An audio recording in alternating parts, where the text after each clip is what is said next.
To put the casting in perspective, this would be like if the 2016 version starred Miranda Lambert and famed 70s child actor Christy McNichol. Look, if Red Buttons is playing a character named Hoagie, the movie is probably pretty awful. I'm just saying. Disney hired comedian Charlie Callis to provide Scooby-Doo sleep-talking sounds for Elliot the Dragon. Can you imagine how stoked the actors playing Man with Visor and Eggman were to get their names in the opening credits? Basically 3 minutes and 15 seconds of opening credits that are boring. Fade from opening credits painting to real film footage is hilariously unmatched and uncoordinated entirely. It's just literally a fade between two completely different types of scenes. Also, soundstage for us is soundstagey. What the actual f***? Either Elliot's neck is getting bigger and smaller as they walk, or Pete isn't holding on to anything at all. Also, if Pete's just going to ride on his back, why does Elliot need to make himself invisible? I don't know what's scarier, a cartoon dragon or a floating redhead. They're getting closer, we better hide. Telling an invisible creature to hide. Stop swinging your tail, you almost knocked me down. How do you know that was his tail? God damn it, even a standard horror film has the common courtesy to wait more than a minute before throwing in jump scares. Also, that's one way to start a children's movie, with a kid being stalked by a gang of terrifying adults, with weapons. This kid is being hunted by the discount Beverly Hillbillies. He's gone that way. He's went this away. God damn it, is this a fucking musical? Nobody told me that. It's funny because they want to beat a child. We miss you. We miss you. Then explain the agitated yelling and the gruesome torture you later describe. We'll slave while you go fishing. You'll get permission. This is the first time in CinemaSins history I'm going to pause the movie and email Chris about how much I hate his ass for putting this bullshit on the schedule. Please hold a moment. Dear Chris, what the f*** are you Happiest home in these hills. We later find out we are in Maine, which brings up this question. Why are these Appalachian clampet-looking f***s living in Maine? Put his head in the river, let the pup drown. Tie him screaming to a railroad track. Well, this song is dark as f***.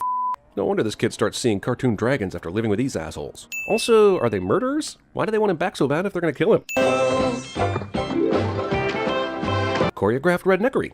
Roast him gently so the flames won't hurt. That's kind of horrifying. Pete's Dragon, the fun family movie about cannibal hillbillies out to kill a mentally ill young boy. Can't imagine why this wasn't a hit. Pretty sure this guy's wearing an actual Civil War hat. Convenient sloppy mud pit is convenient. Well, this is my first viewing of this movie, but I utterly despise it. Not 10 minutes in, mind you. Kenny Loggins' bumpkin must have the strongest neck in existence in order to support the weight of his entire body after a fall. This opening scene kind of demonstrates why this movie should have zero conflict, right? Dragon knocks asshats into the mud. He and Pete move along, repeat as necessary. I mean, what am I missing? Paid our last $50 for Pete, plus 50 cents legal fees. This movie takes place entirely in the early 1900s, so $50 is a lot of money, but 50 cents isn't really too hard to swallow, especially if you have $50 to pay in the first place. Also, these people seem seedy as shit.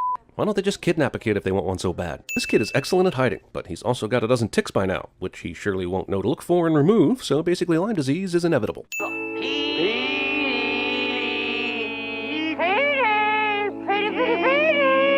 Look, if these people are as terrible at being guardians of a child as this movie suggests, why would the runaway child come out of hiding when they yell his name? Shouldn't they be super quiet? And yes, the movie is also saying that they're stupid, but I'm wondering how they ever managed to keep this child in their custody in the first place if they are this dumb. We're gonna string him from a tree. We're gonna sting him like a bee. We're gonna spill him on his head. We're gonna fill him full of lead. Moments ago, they talked about how if Pete isn't found, they'll have to do the work on the farm, but they're still singing about murdering him. Hi, Elliot. What the f***? I'd almost have preferred the dragon stay invisible to me the entire movie, as opposed to this horse. Also, Who Framed Roger Rabbit? Eat your heart out, bitches. Hi, Elliot. So, you've got a magical dragon and he's named Elliot. Sure you don't want to try again? Drogon, Falcor, Toothless? Oh boy, those look good. I'm starting to get angry. Like, kill the video for a second. Chris needs to know how upset I am. He asked me to send this bull. Dude, have you seen this movie? I don't think so. I think he just put it on the schedule and assigned it to me because there's a remake coming. But this is some repugnant dude. And the worse it gets, the more I blame your ass. Just FYI and asshole. Introducing the most anatomically unfortunate dragon that has ever existed. Why is the red fruit he picked off that tree suddenly purple when animated? That's an apple tree, not an apple and plum tree. The director said, take a bite of this apple. It'll make you look like even more of a red-headed asshole. You sure changed my life. Pete must be talking to the larger other invisible dragon that is behind Elliot's left shoulder, because he is definitely not looking at Elliot. This kid tries to Kevin Spacey from Seven murder this dragon through gluttony. Whoops. One left. You can have it. First of all, there's not one left. Look the f*** around you. There are hundreds left. Also, do we really need to use this moment to make the dragon seem compassionate for letting the boy eat the last apple even though he ate most of the other ones? Ladies and gentlemen, special effects. Does Elliot fart cinnamon and sneeze butter or anything? Otherwise, this is just going to be a hot, mushy apple. I look in your eyes and you whisper sweetly. Kill me. Also, 2 shitty songs inside 12 minutes means this movie is my enemy, and I will attempt to kill it. I look in your eyes and you whisper sweetly. Are they about to kiss?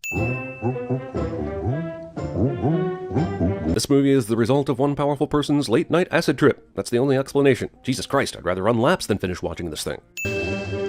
Pete understands dragon gibberish. You may ask yourself, why doesn't the movie just make the dragon speak English? To which I would respond, everyone knows dragons can't talk, don't be an asshole. The hair on his tail apparently works like fingers, and is strong enough to hold a human boy. Don't turn away when I need protection. Movie rips off the song I sing to the condom on the rare occasion I get to have sex. Your voice is the sound of an angel singing. Music I wait to hear. Seriously though, was this song supposed to be in another movie? Starring adults? In love? Also, Pete clearly has never heard an angel singing, but come to think of it, neither have I. Pete must know something I don't. I'm counting it as a sin anyway. I just realized I should have taken drugs before watching this movie. I could be having the time of my life right now. Hang on.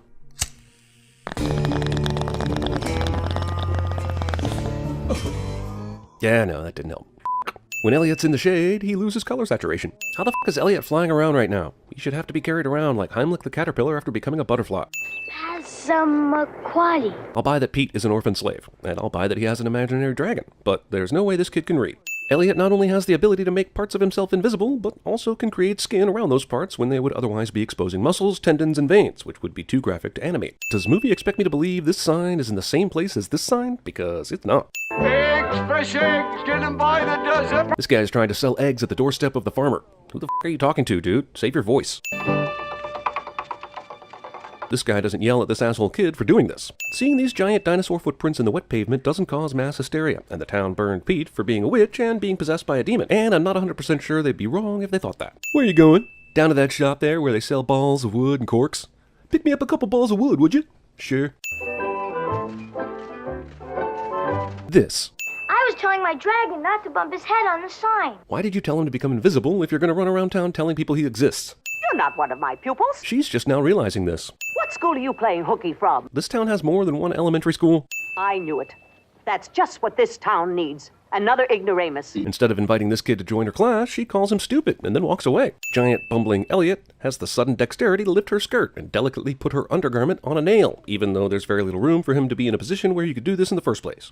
Passamaquoddy is a beautiful community where the sun always rises and the sun always sets. So it's just like every other fucking place. The fucking Ed guy's just been walking around town gearing up for this pratfall for the last 5 minutes. He walked through my cement with his big feet. I'm no detective, but I normally don't associate giant three-toed lizard footprints with a kid's feet. No one sees the kid hide behind these obviously see-through traps. Elliot, you spoiled everything. Hey, it's not the dragon's fault the town is full of assholes who want to throw a truant orphan in jail. It's funny because he suffers from debilitating alcoholism. Hey, you look terrible. Not sure if it's the bad drunk acting or the bad animation that's causing Mickey Rooney to look past Elliot, but still talk to him. Either way, it's a sin. With eyes of red, a lion's head, and wings as dark as night. Jesus, he is drunk. That's not what Elliot looks like at all. Definitely battery and possibly assault. These guys really know how to waste some beer. All of the barrels around the bar rotate in place, and all these drunk idiots are able to run on them without falling. Well, this bar is ruined. Hey Elliot, instead of burning your flesh with a hot stick, why don't you just draw lines in the sand to play tic-tac-toe? Elliot forgot about his invisibility powers. Dear Chris, no, seriously, do you have any idea how much I hate you right now? You don't? Let me count the ways. Pete is an asshole who cheats at tic-tac-toe. Where did you get that bruise? Mr. Gogan, I was milking the cow and I missed the bucket. So Mr. Gogan hit me. Who's that? Convenient expositional picture is both convenient and expositional. And Pete, can the lady write a letter? I won't let him get away. It looks like Pete has something in common with the Gogans after all. Yawning right before falling asleep, even though no one has ever done that in real life cliché. Lampy's still drunk the morning after his day drinking. This guy's already fixed his fence that Elliot the Dragon accidentally destroyed yesterday. Dr. Terminus uses a nautical braking system for a land vehicle. Someone forgot to nail down these stairs. When did I start losing control of my town? Yesterday. It's excellent that these clearly visible wires attached to the sky were here to gingerly toss them into this net.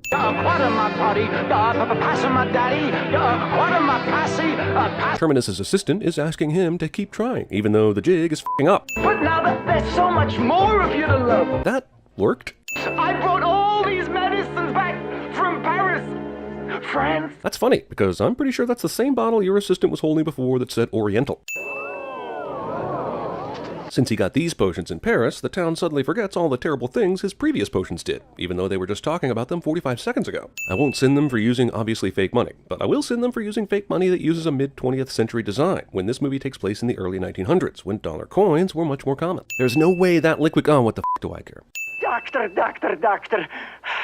All I'm asking for is a miracle. Just so you know, this guy has an Academy Award. Also, how is no one in this small town calling out, who the f*** are you at this guy? Government Regulation 302 states that no dragons shall be allowed on the premises of the United States lighthouses. I was going to send them for this, but I looked it up. It checks out. But I'll still send them for having super weird-ass regulations for things. I know you're lost and drifting. It's been a year. Not only is there no way to know if he's lost and drifting, he should most certainly be dead. If his boat didn't sink, he would have starved to death at this point. Elliot is warming his I don't want to know.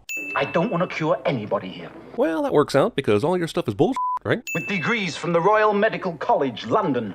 The Kleinen Einen Peitzen in Vienna. And the Moulin Rouge in Paris. That's also where Nicole Kidman got her medical degree. This movie teaches children that drinking is hilarious. That dimly lit lantern is putting out an impossibly large amount of light. 10 parts seawater. That much. No wonder they love it. Either the townspeople actually love seawater, or he assumes they do. Either way, it's sinful as You don't name girls Elliot. That's racist. These kids are all gaping at nothing. A dragon is just one more stranger in search of a friend. Nora's mouth wants to say person, but the track she is singing along to decided she says stranger. I bet Glasses Girl over here had that solo, but Brown Hat Jimmy here wanted it so bad he could no longer contain his rage, so then he took what he thought was rightfully his. Dance. The flames from the schoolhouse set fire to the city hall. Lying. Stop that! I'm not doing it. Liar. So what? Was he doing it sitting at his desk too? I said it before, I'll say it again. How these rural turn-of-the-century sea folk didn't think this kid is a witch is beyond me. No, Elliot! I'm starting to think Elliot is trolling Pete. Elliot imposes cartoon physics on the real world. There's so many cures from bits of dragon. Doc is reading a book he owns that addresses dragons like they exist, even though he earlier described them as being an object of mythology and legend. If dragons exist enough for this book to know what parts of them to use for cures, then why the hell is he just now discovering this? Dragon cartilage keeps you thin. Dragon fat is for burns. Okay, if dragon bits can do all this, and this book knows it, then why doesn't this universe possess an industry around hunting and harvesting dragons? Crowns. Suits. No one comes outside and tells these assholes to shut the f*** up. Movie spends 30 seconds listing different terms for money and occasionally things you can buy with money. Watch the profits come rolling in. They have literally been singing the same thing for 3 minutes. Yo, Chris, answer your damn phone. I have some to say to you about this Pete's Dragon bullshit you made me watch. Stop screening my calls. My medicine that's guaranteed to bring on puberty 2 years ahead of time. How the f*** would anyone want that? Does he speak English? Not at all, but he seems to have a limited understanding of English. We'll bind him up, grind him up. And these two bumbling idiots plan on doing this all by themselves. Haha, they are deaf now. Hilarious. This is the best time I've ever had in my whole life. Before you were doing chores for people you hated, now you're doing chores for people you like. On the side of the building, please, huh? Yeah, Pete, get all that dry paint on that paintbrush on the side of the building. Brazzle dazzle day. Disney using gibberish as the hook of the movie's upbeat song cliche, a time-honored tradition. Alright, we've unevenly spread some crusty dried up paint around on the front door. Now time to go upstairs by way of this pulley system and not the stairs. After Lampy opens the lighthouse door, the invisible dragon clearly came behind and shut it, because Lampy has to open it in this shot. Over a minute of window cleaning bullshit, including some mild ass play. Oh yeah, these assholes. The f***. Did someone put a Saw movie on while I wasn't looking? You grab on to Pete. Well, I'll hold on to her. This is the second time I've gotten a pretty strong sexual assault vibe from this movie, so I'm just gonna add 5 sins for that being okay in a Disney movie in 1977. Cause we gotta build a sail right here. We gotta build a sail right here. We gotta build a sail right here. These ultra-repetitive songs are the reason why this movie has a ridiculously long runtime. Elliot blows up their boat, and somehow the occupants of said boat fly out of it one at a time. I got this terrible ache in my back. She has 2 Academy Awards. Or maybe put him on a ranch, breed him. Breed him with what? I don't think Doc knows how breeding works, unless he has a girl dragon we don't know about. You don't have to make believe your only friend is a dragon. Nora still doesn't believe that Elliot exists, even though she's witnessed most of the mayhem he's caused in town. No! No. Also, everyone is terrified of this dragon that has done nothing more than pull a few paranormal activity ghost pranks. He trusts you. You're just making shit up now, movie. Suddenly, a tsunami hits the lighthouse and puts out the light to help manufacture an additional conflict. I'm glad they lured Elliot out of the cave before this wave hit, or he would have drowned. The Gogans keep Pete's mouth uncovered long enough for him to squeeze out an Admiral Akbar. Did they tilt it way up when they discovered that the dog's foot was tied to the rope? Or did this just happen for no reason? I guess this whole movie just happened for no reason. Also, I don't think a harpoon could even kill Elliot anyway. The only thing that could kill Elliot is possibly dip or cancer.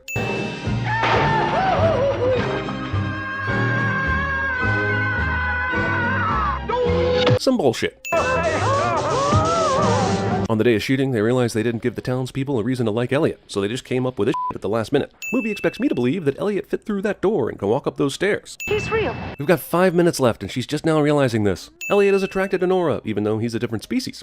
We sank in a storm. I bumped my head and everything came back to me. Movie decides not to write an actual backstory for this character, and just goes with memory loss, because f it, we got 4 minutes left. Well, he's right here. He'd appreciate it if you thank him yourself. The dragon is still invisible for no goddamn reason. It's amazing how quickly they were able to repair that lighthouse, given that this happened yesterday.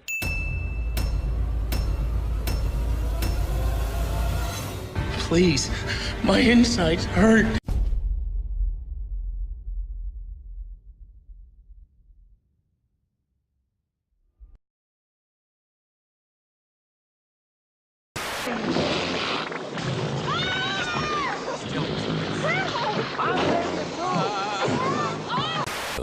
All of the villagers chased Albie, the racist dragon, into a very cold and very scary cave. It was so dark and so scary in there that Albie began to cry. Dragon tears. There's chowder on the stove. Chowder. Hey, the syrup is a nick. What are you saying? You're a bunch of superstitious ding-dongs. I'm not superstitious, but I am a little stitious. Mickey Rooney. 64. 63. Done. Wrist all in wrist. Tie up. Down. Wrong stroke.